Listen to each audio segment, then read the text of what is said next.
साथियों नमस्कार। पुनः आपकी सभी का स्वागत है आपके इस चैनल देसी लल्लन टॉप पर। साथियों, इस समय संसद भवन के अंदर लोकसभा चुनाव के अंदर जो सांसद चयनित होकर आए हैं अपने अपने लोकसभा क्षेत्रों से, उनकी शपथ ग्रहण कार्यक्रम चल रहे हैं। ऐसे में शुरुआत में ही सत्ता और विपक्ष के बीच में जिस प्रकार से मतभेद होते हुए दिख रहे हैं, इससे लगता नहीं है कि इनको इस देश के आम जनमानस की जरा सी भी फिक्र है। ये गरीब के लिए काम करना चाहते हैं, वंचित और शोषित समाज के लिए काम करना चाहते हैं। लगता नहीं है कि ये अपने संविधान के प्रति वाकई में ईमानदार है।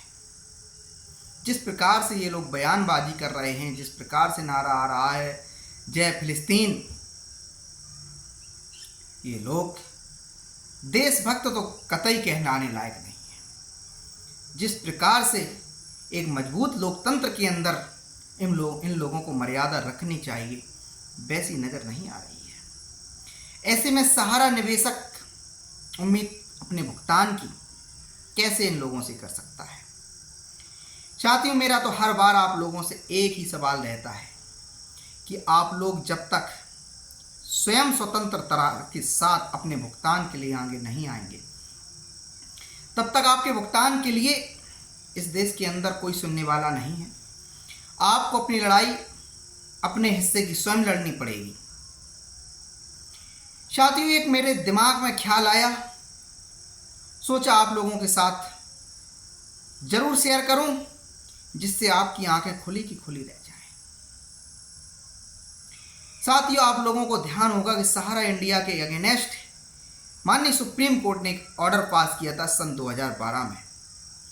अगस्त 2012 में ऑर्डर आया और सहारा की दो कंपनियों को आदेश दिया गया, सहारा रियल एस्टेट को, सहारा हाउसिंग इन्वेस्टमेंट कॉर्पोरेशन लिमिटेड को। कहा गया कि आप 3 करोड़ निवेशकों के 24,000 करोड़ रुपये 15% ब्याज सहित भुगतान करें। हम सभी को पता है सहारा ने क्या किया। सहारा रियल एस्टेट और सहारा हाउसिंग के सर्टिफिकेट को निवेशकों को गुमराह करके वापस ले लिया और उनको बदले में क्यूसॉप के नए सर्टिफिकेट उनको वापस कर दिए। हम सभी ने यह भी देखा, सहारा ने एडवाइस जारी करी।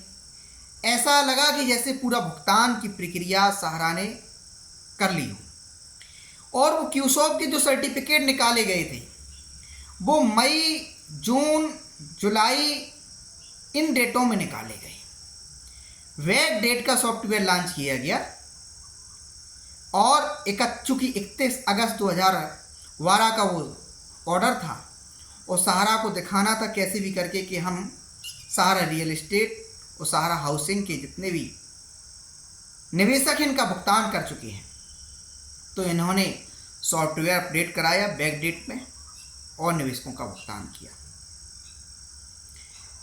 बैक डेट में एडवाइस निकली, निवेशकों को गुमराह किया गया कि सेबी आपका भुगतान करने वाला नहीं है। सेबी का मुंबई में कार्यालय है, आप कहाँ भुगतान लेने जाएंगे। इनकम टैक्स के दायरे में भी आप लोग आएंगे, नाम मिसमैच की भी समस्या आएगी। इसलिए आप अपने सर्टिफिकेट हमको दे दीजिए, हम आपको क्यूसॉप के नए सर्टिफिकेट देते हैं। निवेशक डर गया, तनाव भय में उसने अपना सर्टिफिकेट सहारा की ब्रांचों में सबमिट करा दिया और क्यूसॉप का नया सर्टिफिकेट ले लिया। हम सभी जानते हैं भुगतान नहीं हुआ था, सिर्फ कागजों की अदला बदली हुई थी। इसके बाद उन्हीं क्यूसॉप के सर्टिफिकेट को सोसाइटी के सर्टिफिकेटों में बदला गया और जब क्यूसॉप में ले जाया गया तो निवेशकों से कमिटमेंट किया गया कि जो आपको सहारा रियल एस्टेट में और सहारा हाउसिंग के अंदर जो इंटरेस्ट रेट है, इससे भी अधिक आपको ब्याज रेट पे आपको क्यूसॉप में भुगतान किया जाएगा। सहारा रियल एस्टेट और सहारा हाउसिंग की अधिकांशतः योजनाओं का जो ब्याज दर का रेशियो हुआ करता था वो 15 से 17% के बीच में एवरेज हुआ करता था। उसी आधार पर माननीय सुप्रीम कोर्ट ने भी 24,000 करोड़ रुपए 15% ब्याज सहित सहारा को जमा कराने का आदेश दिया। अब साथियों, करते हैं असल मुद्दे की बात। सहारा हम आज दिन तक उस आदेश को पालन नहीं कर सकी और सहारा ने मात्र अभी तक सरकार के पास मूल रकम के रूप में 15,000 करोड़ रुपए के तकरीबन और ब्याज समेत तकरीबन 25,000 करोड़ रुपया जमा कराया है। अब 15% ब्याज सहित 2012 से लेकर सवाल सरकार की ओर खड़ा होता है, सवाल सेबी की ओर खड़ा होता है, जो देश की अनजाने के दुख के साथ खड़ा होने का खोखला और झूठा दावा करती है। क्योंकि इससे बड़ी इस देश के अंदर इस समय कोई समस्या नहीं है। सहारा निवेशक और सहारा एजेंटों की इस समय देश के अंदर सबसे बड़ी समस्या है। इनके ऊपर एक तरीके की 2012 से इमरजेंसी लगी हुई है और वो अपने घरों से बाहर नहीं निकल पा रहे हैं। कहने का मतलब है उनकी दैनिक जीवन की स्वतंत्रता छीन ली गई है, उनके मूल अधिकारों पर उनका हमला कर दिया गया है, उनकी संपत्ति एक तरीके से छीन ली गई है। साथियों, 24,000 करोड़ रुपए पे कैलकुलेशन करने का काम करें पहले 15% ब्याज के सहित। 24,000 करोड़ रुपए पे एक साल का होता है ब्याज। 15 माननीय सुप्रीम कोर्ट के आदेशानुसार ही जोड़ लेते हैं 3600 करोड़ रुपए, और 2024 हो चुका है, 12 साल हो गए हैं।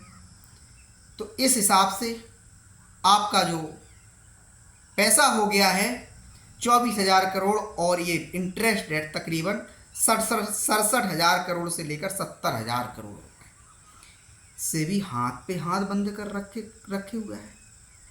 अरे तुम्हारे पास इतनी शक्तियां दी गई हैं, तुम स्वतंत्र इकाई हो, तुम्हारे पास सरकार का हस्तक्षेप नहीं है। यदि ईमानदारी के साथ, क्योंकि जनता के टैक्स पर तुम्हारी तनख्वाहें मिलती हुई हैं, मैं सेबी के अध्यक्ष को संबोधित करते हुए आज का ये वीडियो जारी कर रहा हूँ। सेबी के अध्यक्ष से कहूँगा, यदि हिम्मत ना हुआ करे किसी कंपनी से लड़ने की, यदि हिम्मत ना हुआ करे कानून के पालन कराने की, तो कम से कम उस कंपनी को ख़त्म करने का प्रयास मत किया करें। विश्लेषण कर लिया करें जिस कंपनी पे वो कार्रवाई करने जा रहे हैं, इससे इस देश की मिट्टी पर क्या प्रभाव पड़ने पा रहा है। क्या आप जानते हैं इस देश में लाखों एजेंटों को बदहाल जीवन जीने पे मजबूर कर दिया गया आपकी नीतियों के कारण। क्या आप जानते हैं कि इस देश के करोड़ों करोड़ों निवेशक अपनी ज़रूरत के समय अपना भुगतान प्राप्त नहीं कर पाए, सिर्फ आपकी नीतियों के कारण। यदि आप में वाकई कलेजा है और था, मेरा तो आपके लिए चैलेंज है, आप क्या कर रहे हैं पिछले 12 वर्षों से। आपकी कार्रवाई 2009-10 से सहारा इंडिया के अगेंस्ट प्रारंभ हो गई थी, 2024 आ गए। शर्म कीजिए, आपने 15 सालों में इस देश के निवेशकों के भुगतान की जो सुरक्षा करनी चाहिए थी वो नहीं कर पाए। आपको कोई बात नहीं, सहारा रियल एस्टेट और सहारा हाउसिंग के कस्टमर नहीं मिले, निवेशक नहीं मिले। निवेशक ने गला फाड़ फाड़ के कहा क्या हुआ उनके साथ, कैसे छल किया सहारा के अधिकारियों ने। पूरा देश ये गवाही देने के लिए तैयार है। टिरकों में जो सेबी के दफ्तर में पड़े हुए कागज हैं वो सहारा के निवेशकों को के द्वारा ही सौंपे गए थे, लेकिन उनको आज दिन तक भुगतान प्राप्त नहीं हुआ। कागज आपके कार्यालय में जमा हो गए, उनको कागज के बदले में कागज और कागज के बदले में कागज। पिछले 2012 से लेकर 2024 तक यही घटनाक्रम होता रहा। जब जब भुगतान देने की सहारा इंडिया की बारी आई, उसने हाई इंटरेस्ट रेट का सपना दिखा करके इनकम टैक्स, सेबी और तमाम सरकारी विभागों का डर दिखा करके निवेशकों को गुमराह करने का काम किया। आपने 70,000 करोड़ रुपया क्या वसूल कर पाया? आप कर क्या रहे हैं? यदि आप आज रिकवरी कर पाए होते तो क्या जो सोसाइटी के जो निवेशक हैं मारे मारे घूम रहे हैं यहाँ से वहाँ, क्या उस फंड से भुगतान प्रारंभ ना हुआ होता? निश्चित हो चुका होता। कर क्या रहे हैं आप माननीय सुप्रीम कोर्ट में क्यों नहीं गए? ये एमबी वैली हमें सौंप दीजिए, हम इसमें निवेशकों को के प्लॉट काट देंगे। हम जो बड़े बड़े निवेशक होंगे उनसे कहेंगे कि छोटे निवेशकों को आप एक ग्रुप बना लीजिए, आपकी क्या हैसियत है, आपका 2 करोड़ रुपए का आप प्लाट खरीदना चाहते हैं आप खरीद लीजिए। आपका सहारा इंडिया के अंदर 40 लाख रुपए जमा है, 50 लाख रुपए जमा है, तो आप ऐसा करिए 1.5 करोड़ रुपए के लिए आप छोटे छोटे निवेशकों के भुगतान कर दीजिए, हम आपको यहाँ प्लॉट दे देंगे। आप पे चूंकि एमबी वैली सेल नहीं हुई है, नीलामी में आप विफल रहे हैं, सहारा इंडिया को चाबी पनाह सौंप दी गई है, आप अपने अंदर गिरेबान में क्यों नहीं झांकते हैं? एम्बार्गो का ढिढोरा पीट करके सहारा इंडिया ने इस देश के करोड़ों करोड़ों लोगों को मरने पर बेबस छोड़ दिया है। क्या आप लोग नहीं जानते हैं, निवेशकों से लेकर एजेंटों तक ने आत्महत्या कर लिया। आज तो सहारा इंडिया अपने निवेशकों को निवेशक भी मानने को तैयार नहीं है। वो तो कहती है सम्मानित सदस्य हैं। एजेंटों को एजेंट पे कहना बंद कर दिया है, अब वो इंट्रोड्यूसर हो गए हैं। जो सहारा इंडिया 1978 में पनपी, कभी वो अपने कर्मचारियों को कार्यकर्ता कह करके बुलाती थी, कभी अपना वर्कर कहती थी। क्या हुआ? धीमे धीमे सहारा इंडिया शब्द बदलती गई, लोग वही रहे, व्यक्ति वही रहे, निवेशक मेंबर हो गया। भुगतान की गारंटी कोई नहीं, एजेंट इंट्रोड्यूसर हो गया, उसके पीएफ की गारंटी कुछ नहीं, कमीशन चला गया भाड़ में, बोनस चला गया भाड़ में, तमाम सारी उसने अपनी जीवन की पूंजी वहां जमा कर दी थी, उसका तो अता ही पता नहीं है। साथियों सोचिए, 70,000 करोड़ रुपए की रिकवरी अभी सेबी को करना है, सेबी को, सहारा इंडिया परिवार से। आपने आज के करीब 2 साल पहले सुना होगा कि सेबी ने 62,000 करोड़ रुपए के लिए आवेदन लगाया। 62,000 करोड़ रुपए क्या था? वो यही था जो 24,000 करोड़ रुपए जो आदेश किया माननीय सुप्रीम कोर्ट ने 15% ब्याज से। अब वो 62,000 करोड़ रुपए की रकम और बढ़ के 70,000 के तकरीबन करोड़ पहुंचने वाली है। अब बात करते हैं सोसाइटियों के निवेशक की। 87-88 हजार करोड़ रुपए के सरकार के पास क्लेम पहुंच गए हैं। मूल क्लेम, कोई इंटरेस्ट रेट नहीं, उसमें ब्याज आज की बात नहीं कर रहे हैं, उसमें हम केवल भुगतान, मूल भुगतान की बात कर रहे हैं और कुछ नहीं। तो अब जो 87,000 करोड़ रुपए के जो भुगतान के जो क्लेम पहुंचे हैं, उसमें भी 100% लोगों के नहीं, ज़्यादा से ज़्यादा 80-85% लोगों ने, अभी भी 15% लोग, 20% लोग, तमाम लोग ऐसे हमें भी मिलते हैं जो कहते हैं हमने कोई अभी क्लेम नहीं किया उस पर।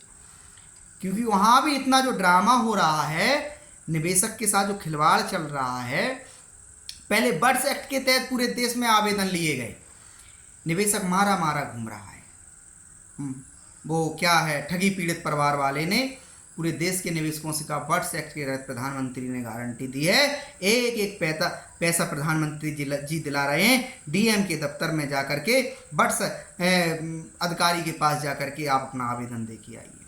निवेशक धूप में मई जून की दोपहरी में जाकर के लाइनों में 500 मीटर, 1-1 किलोमीटर लंबी लाइनों में जाकर के जिलाधिकारियों की चौखट पे जाकर भुगतान के आवेदन दिए। क्या हुआ? कचड़े के ढेर में फेंक दिए गए। क्या वो सर्टिफिकेट की कॉपियां? क्योंकि किसी जिलाधिकारी ने अभी तक सहारा क्रेडिट, सहारा या यूनिवर्सल, क्यू शॉप, किसी भी सहारा की कंपनी के खिलाफ कोई कुर्की वारंट नहीं किया, किसी को अरेस्ट नहीं किया। निवेशक ने फोटो कॉपी कराई, कितना पैसा फोटो कॉपी के नाम पे गया। टाइपिंग करवाया, टाइपिंग के नाम पे, लेटर टाइपिंग के नाम पे कितना पैसा गया। सीआरसी शिकायत भेजा, उसके नाम पे पैसा गया। पीएमओ शिकायत भेजा, उसके नाम पे पैसा गया। ऑनलाइन कराया, वहाँ पैसा गया।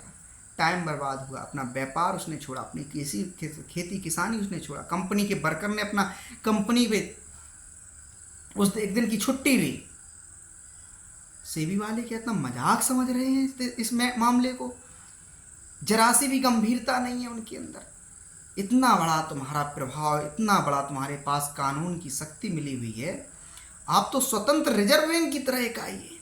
संपूर्ण सहारा इंडिया की संपत्तियों को आप सेल कर सकते थे। क्या दुनिया में ऐसा कोई नहीं जो सहारा इंडिया की संपत्ति को खरीद सके? क्या यार मजाक की बातें करते हो?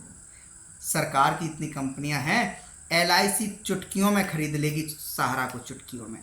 कहीं आपको दूर जाने की जरूरत नहीं है, कहीं आपको दूर जाने की जरूरत नहीं है।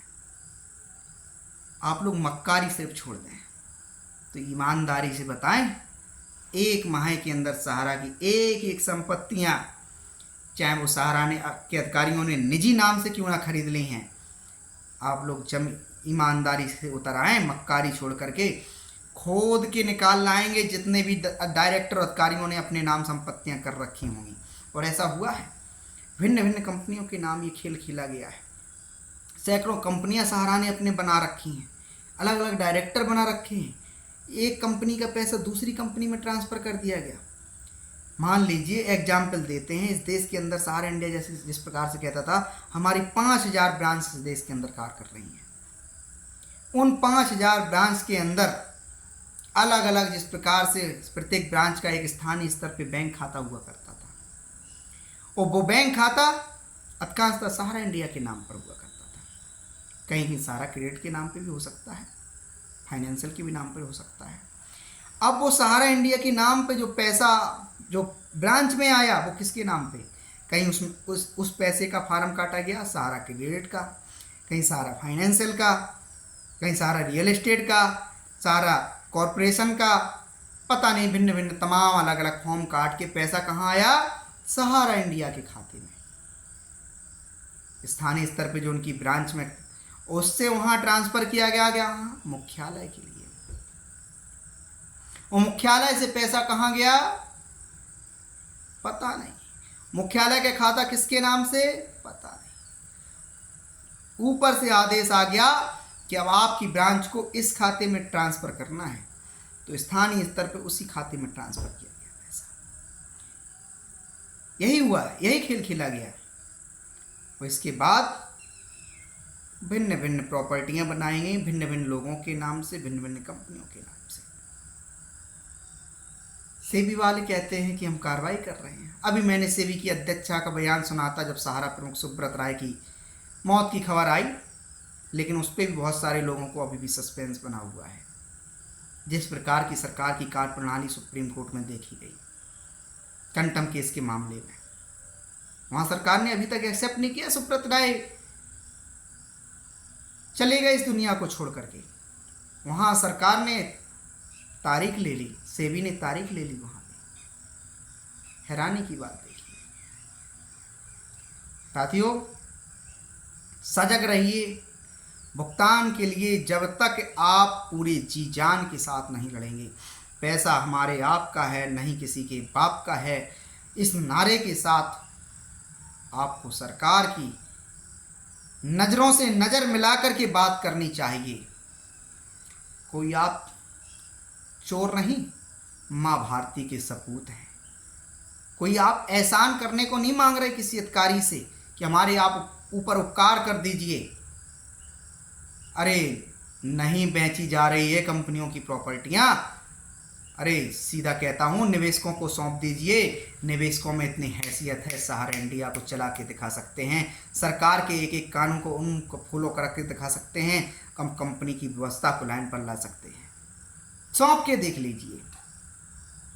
इतनी सरकार में साहस तो होना चाहिए, सेबी में साहस तो होना चाहिए। मजाक बना दिया इस मामले को बिल्कुल। क्या इफेक्ट पड़ रहा है इस देश के अंदर, निवेशकों को दीमक की तरह खा लिया आपके मामले ने।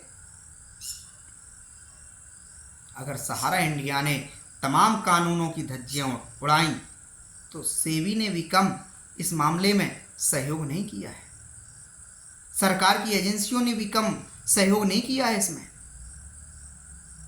आप लोग भी बराबर के दोषी हैं। चोरी होगी लेकिन पुलिस चोर के खिलाफ एफआईआर ना लिखे, चोर को उठा करके जेल ना भेजे। ये तो गलत है, ये तो गलत है, निहायत गलत है। यही हुआ है अभी तक। इसलिए सेबी के अधिकारियों, मेरे आज इस वीडियो को एक एक ग्रुप में शेयर कर दीजिए और सेबी के अधिकारियों को पहुंचा दीजिए।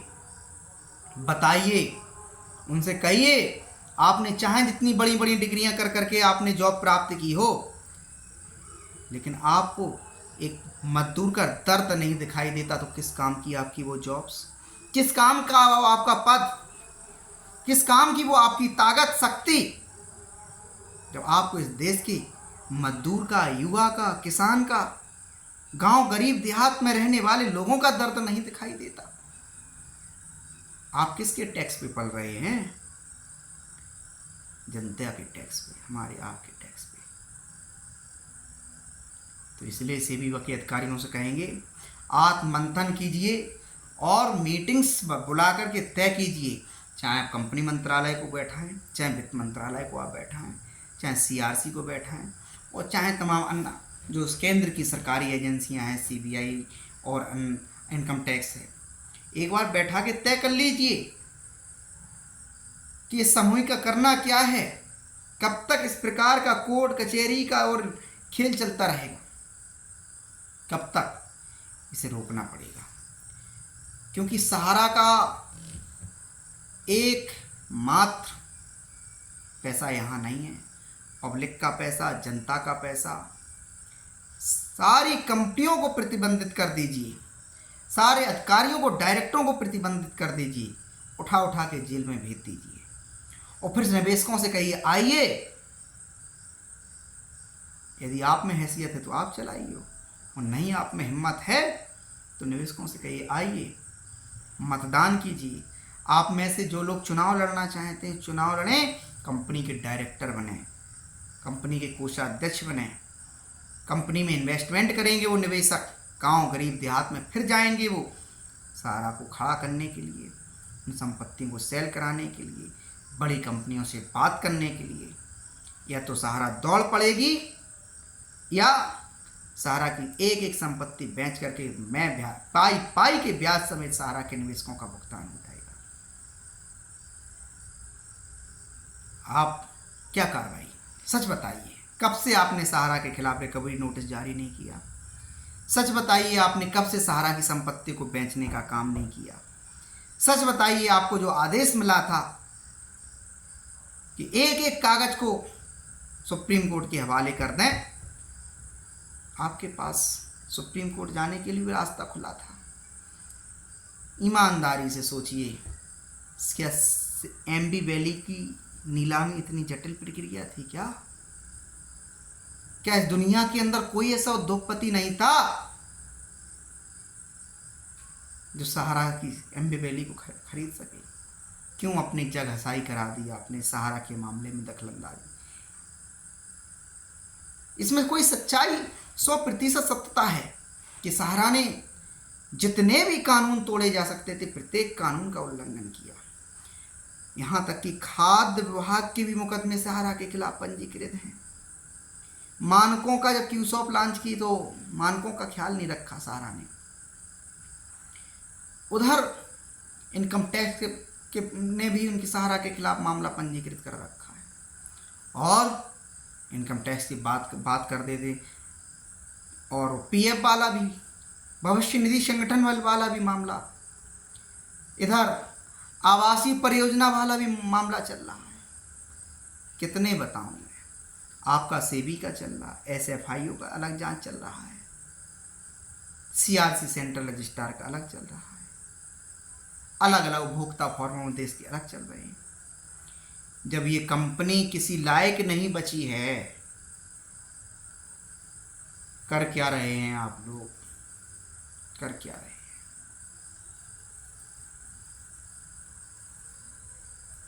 और आप लोगों को ये लगता कि आपका ये दायित्व तो नहीं है 70,000 करोड़ रुपए वसूल करने का? तो फिर क्यों बिना मतलब का ये झंझट पाले हुए हो? छोड़ो सारी संपत्तियां, जो पैसा आपने जमा करा दिया दे दो सहारा इंडिया को। निवेशक में हिम्मत होगी, ताकत होगी, सड़क पे उतर के सहारा शहर के अंदर घुस करके जैसे उसमें ताकत होगी वैसे अपना भुगतान करा लेगा। कहीं ना कहीं भुगतान नहीं हो रहा है, इसके लिए आप बड़े जिम्मेदार हैं। साथियों, वीडियो बनाने का ये सिलसिला चलता रहेगा, जागरूकता फैलाने का भी सिलसिला चलता रहेगा। मैं आप लोगों से कहूँगा, डरो मत, हौसले के साथ भुगतान की लड़ाई लड़िए। जहाँ भी मौका मिले वहाँ लड़िए। डीएम के दफ्तर में अगर शिकायत करने से भुगतान मिलता है, पीछे मत हटिए। सेबी के पास जाने में अगर भुगतान मिलता है, पीछे मत हटिए। सड़क पर उतरने में भुगतान मिलता है, पीछे मत हटिए। न्यायालय जाने में भुगतान मिलता है, पीछे मत हटिए। सांसद नेताओं को घेरने में यदि भुगतान मिलता है, पीछे मत हटिए। घेरिए, बिल्कुल घेरिए, आपका अधिकार है, आपके वो जनप्रतिनिधि हैं, आप उनको अपनी पीड़ा नहीं बताएंगे तो किसको पीड़ा बताएंगे। Thank you. जो इस देश के निवेशकों का दर्द है वही अपने इस चैनल के माध्यम से रखने का काम करता हूँ, वही लोगों तक पहुँचाने का काम करता हूँ कि कभी तो हमारे देश के अधिकारी चेतेंगे, कभी तो हमारे देश का सिस्टम बदलाव करेगा। क्या सबने सहारा की मलाई खाई हुई है? क्या इस सभी दलदल में डूबे हुए हैं? अभी हाल ही में तो लोकसभा चुनाव में अखिलेश यादव के खिलाफ बयान दिया हमारे अमित शाह जी ने। सहारा के गवर्नर में उन्होंने स्पष्ट कह दिया अखिलेश बाबू का किसके समय वो हुआ। खैर, भुगतान की उम्मीद के लिए हम लोग संघर्ष कर रहे हैं, करते रहेंगे और आपके भुगतान के लिए आखिरी सांस तक लड़ेंगे, ये हमारा वादा है आप लोगों से। परिणाम जो भी हो और जो भी परिणाम निकल रहे हैं उसके पीछे कहीं ना कहीं ये आवाज़ देश के विभिन्न विभिन्न कोनों से आ रही है, वही है। इसी की वजह से आपका भुगतान हो रहा है। सारा सिर्फ रिफंड पोर्टल पे ढाक के 3 पास चल रहा है। अरे वो लोग तो अपना अपना सैलरी ले रहे हैं जो माननीय सुप्रीम कोर्ट के आदेश पर जो कमेटी बना दी जाती है, चाहे वो गौरव अग्रवाल जी हों, चाहे वो सेबी के मामले में एक कमेटी बनी हुई हो, उनको लाखों रुपए की महीने की, करोड़ों रुपए तो उनको सैलरी मिल चुकी है, लेकिन इस देश के आम आदमी का 10,000 रुपये भुगतान मिलने में कठिनाई है। क्या करेंगे आप करोड़ों रुपए की सैलरी लेकर के, जब आप निष्पक्षता के साथ इस देश की आम जनमानस की नब्ज को नहीं समझ पा रहे हैं। इस देश के आम जनमानस को भी बहुत पीड़ा इस आपके रवैये से है। क्योंकि आप लोग स्वीकार नहीं करते हैं, वो अलग बात है। खैर, वीडियो में जितनी बातें कही जाएं कमी है। बच्चा बच्चा इस देश का जानता है कि सहारा के अंदर क्या हुआ, लेकिन ईडी नहीं समझ रही है, सीबीआई नहीं समझ रही है। अफसोस इस बात का है कि हमारी सेंट्रल की एजेंसियां, स्टेट की एजेंसियां नहीं समझ रही हैं। वो जनता यदि अपने हाथ में कुछ लेती है तो कहा जाएगा, क्योंकि सहारा के दफ्तरों में इस देश के निवेशकों का तो सीधा रोल है, क्योंकि वो सहारा ने कह दिया हमारे मेंबर हैं। मेंबर तो भाई संपत्तियों पर भी उनका अधिकार है। Thank you. इसी आशा उम्मीद के साथ इस वीडियो को समाप्त करने जा रहे हैं कि इस वीडियो को लगातार अलग अलग ग्रुपों में आप शेयर करेंगे और अपनी पीड़ा अपना कमेंट के माध्यम से रखेंगे। प्रयास करेंगे एक बार घंटी बजाओ कार्यक्रम पुनः शुरू करें, जिससे इस देश के आम जनमानस की पीड़ा इस चैनल के माध्यम से देश के बाहर भी जाए। Thank you.